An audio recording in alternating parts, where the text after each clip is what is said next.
नमस्कार, hot topic में आपका स्वागत है। मैं हूं अखिलेश शर्मा। पटना में आज जनता दल यूनाइटेड के इफ्तार में एक बार फिर से मुख्यमंत्री नीतीश कुमार तथा विपक्ष के नेता तेजस्वी यादव एक साथ नजर आए। इस इफ्तार का आयोजन पटना के हज भवन में किया गया और सभी दलों के नेताओं को उसके लिए आमंत्रित किया गया था। अभी कुछ दिनों पहले ही नीतीश कुमार राबड़ी देवी के घर पर आयोजित इफ्तार में पहुंचे थे। इसे लेकर बिहार की राजनीति में तरह तरह की अटकलें लगनी शुरू हो गई थी।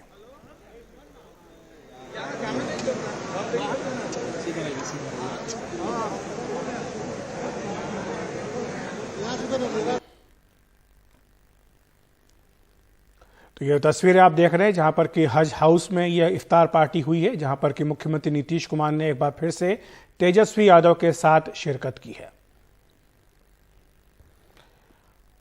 और दिलचस्प बात यह भी रही कि नीतीश कुमार ने तेजस्वी को पहले विदा किया और जब तेज प्रताप कहीं भीड़ में छूट गए तो फिर उनका इंतजार किया।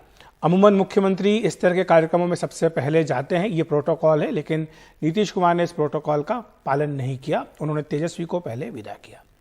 अब बात करते हैं उत्तर प्रदेश की, जहां मुख्यमंत्री योगी आदित्यनाथ के आदेश के बाद मंदिर और मस्जिदों से लाउड स्पीकर उतारे जाने लगे हैं। सबसे पहले मथुरा में लगाए गए लाउड स्पीकर हटाए गए थे। इसके बाद गोरखपुर के गोरखनाथ मंदिर में लाउड स्पीकर की आवाज धीमी कर दी गई।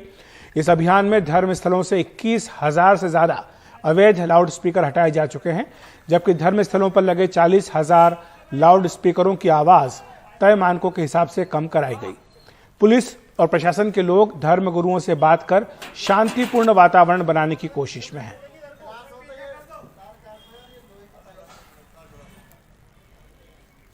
उत्तर प्रदेश सरकार ने पिछले हफ्ते में पूरे उत्तर प्रदेश से या पूरे राज्य से करीबन 21,000 लाउड स्पीकर जो रिलीजियस प्लेसेस में लगे थे उनको हटाए हैं और करीबन 40,000 लाउड स्पीकर्स का ध्वनि नियंत्रण किया है, मतलब उनके वॉल्यूम को कम करवाया है। ये क्यों हो रहा है? ये इसलिए हो रहा है क्योंकि योगी आदित्यनाथ जो यूपी के मुख्यमंत्री हैं, उनका एक डायरेक्शन आया है कि जो कोर्ट के ऑर्डर्स हैं लाउड स्पीकर को लेके उन पे अमल किया जाए। और पुलिस का कहना है इसीलिए वो हर जगह जाके और ये चीज़ करवा रहे हैं कि जो इलीगल तरीके से लाउड स्पीकर लगे हुए हैं उनको हटाया जाए और जो लीगली लगे हुए हैं उनका ध्वनि नियंत्रण किया जाए। ये ब्रेकअप हमारे पास फिलहाल स्टेट वाइड नहीं है कि भाई कितने मस्जिदों में से हटे लाउड स्पीकर या कितने मंदिरों में से हटे, लेकिन कुछ ज़िलों से हैं। जैसे एग्जाम्पल के तौर पे आप लखीमपुर लें अगर, तो लखीमपुर में 457 ऐसे मंदिर हैं जिनमें लाउड स्पीकर लगे हैं, जिसमें से 155 मंदिरों में से लाउड स्पीकर उतारे गए हैं। और ज़िले में कुल 778 मस्जिद हैं जिसमें सब में लाउड स्पीकर हैं। उनमें से 217 मस्जिदों में से लाउड स्पीकर हटाए गए हैं, ऐसा वहाँ प्रशासन का कहना है। और ये अगले हफ्ते ईद और अक्षय तृतीया दो इम्पॉर्टेंट फेस्टिवल्स हैं और दोनों शायद एक ही दिन को पड़ें, इसलिए भी ये कार्य किया गया है। हम इस वक्त टीले वाली मस्जिद पे हैं और ये लखनऊ की बहुत प्रसिद्ध मस्जिद है और यहाँ बड़ी नमाज पढ़ी जाती है ईद की। ये लाउड स्पीकर्स जो हैं ये यहाँ पे लगाए जा रहे हैं इस वक्त। हालांकि जो लोग इन्हें लगा रहे हैं वो कंफर्टेबल नहीं है कैमरे पे बात करने के लिए, लेकिन ऐसा हमें पता लगा है कि ऐसे हर साल 200 से 250 लाउड स्पीकर लगते हैं। इस बार 70 से 80 लाउड स्पीकर्स की परमिशन है और ये भी कहा गया है इनको कि ध्वनि नियंत्रण हो और 50% जो वॉल्यूम पिछले साल के मुकाबले उतनी ही रहे। सरकार का ये कहना है कि उनकी ये मंशा है कि क्योंकि दिल्ली में अभी जहांगीरपुरी में कम्युनल क्लैशेस हुए या फिर महाराष्ट्र में लाउड स्पीकर्स को लेके टेंशन हुआ, इसलिए वो ये चाहते हैं कि यहाँ उत्तर प्रदेश में ऐसा कुछ ना हो। जो धर्म गुरु हैं फिलहाल वो सरकार की जो भी एक्टिविटी है या एक्शन है उसका समर्थन कर रहे हैं। उनका ये कहना है कि पुलिस और सरकार से कोऑपरेट किया जाए। तो फिलहाल इसी तरह की परिस्थिति है उत्तर प्रदेश में। कैमरा पर्सन राजेश गुप्ता के साथ आलोक पांडे, एनडीटीवी इंडिया। और वहीं बात करते हैं हिजाब के मामले को लेकर के, जहां पर कि एक बार फिर से इसे लेकर विवाद होता नजर आ रहा है। ये विवाद जो है ये जम्मू कश्मीर पहुंच गया है और यहां पर आपको याद होगा कि कर्नाटक में भी इसी तरह का एक हिजाब विवाद हुआ था और ये मामला इतना बड़ा था कि कोर्ट तक पहुंच गया था। बारामूला में सेना शासित एक स्कूल में एक सर्कुलर जारी किया गया कि स्कूल के दौरान स्टाफ हिजाब न पहने। इसके बाद महबूबा मुफ्ती ने ट्वीट किया कि यूनियन टेरिटरी दूसरे राज्यों की तरह नहीं है जहां बीजेपी अल्पसंख्यकों के घरों पर बुलडोजर चला देगी। वहीं उमर अब्दुल्ला ने कहा कि हिजाब हमारा अधिकार है और उमर अब्दुल्ला ने इफ्तार के दौरान बिजली गुल होने की शिकायत भी की है।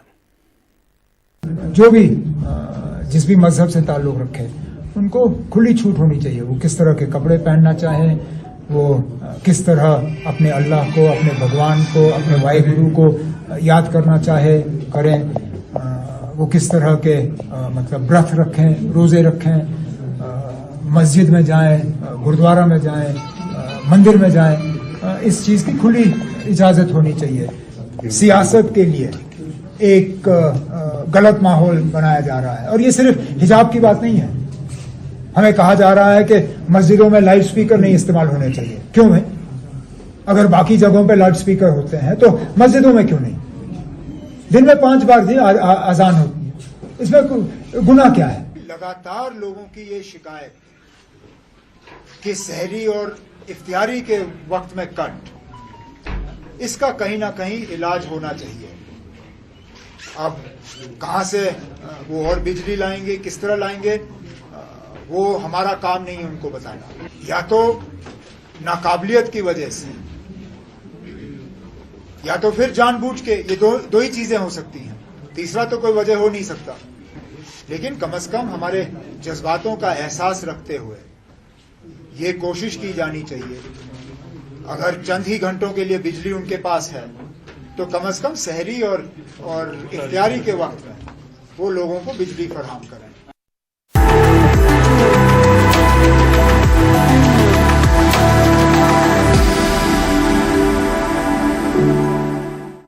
दरअसल फिल्मकार एस राजामौली की फिल्म RRR में अभिनय करने वाले बॉलीवुड अभिनेता अजय देवगन ने कन्नड़ अभिनेता सुदीप को टैग करते हुए हिंदी में ट्वीट किया था और लिखा था, किच्चा सुदीप मेरे भाई, आपके अनुसार अगर हिंदी हमारी राष्ट्रीय भाषा नहीं है तो आप अपनी मातृभाषा की फिल्मों को हिंदी में डब करके क्यों रिलीज करते हैं?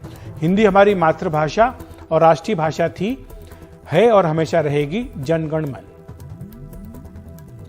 इसके बाद सुदीप ने अजय देवगन के ट्वीट का जवाब देते हुए कहा कि उनके बयान का संदर्भ कुछ और था और किसी तरह की बहस छेड़ने के लिए ऐसा नहीं बोला। इसके साथ ही सुदीप ने एक और ट्वीट में लिखा कि अजय देवगन सर, हिंदी में जो आपने लिखा है वो मैं समझ गया, क्योंकि हम सब ने हिंदी का सम्मान किया, प्यार किया और सीखा। माफी चाहता हूं, लेकिन मैं सोच रहा था कि क्या होता अगर मैंने अपना जवाब कन्नड़ में लिखा होता। क्या हम लोग भी भारत के नहीं हैं सर? वहीं कर्नाटक के मुख्यमंत्री बसवराज बोम्मई ने सुदीप का समर्थन करते हुए कहा कि उन्होंने जो कुछ भी कहा सही कहा। उधर कर्नाटक के पूर्व मुख्यमंत्री ಹೇಳಿರುವಂತದ್ದು ಸರಿ ಇದೆ। ನಮ್ಮ ರಾಜ್ಯಗಳು ಭಾಷಾವಾರ ಪ್ರಾಂತ್ಯಗಳಾದ ಮೇಲೆ ಆ ರಾಜ್ಯಗಳಲ್ಲಿ ಆ ರೀಜನಲ್ ಲ್ಯಾಂಗ್ವೇಜ್ ಅಂತಂದ್ರೆ ಮಾತೃಭಾಷೆಗಳಿಗೆ ಮಹತ್ವ ಇದೆ, ಅದೇ ಸಾರ್ವಭೌಮ। ಅದೇ ವಿಚಾರವನ್ನು ಸುನೀಲ್ ಅವರು ಹೇಳಿದ್ದಾರೆ, ಸುದೀಪ್ ಅವರು ಹೇಳಿದ್ದಾರೆ।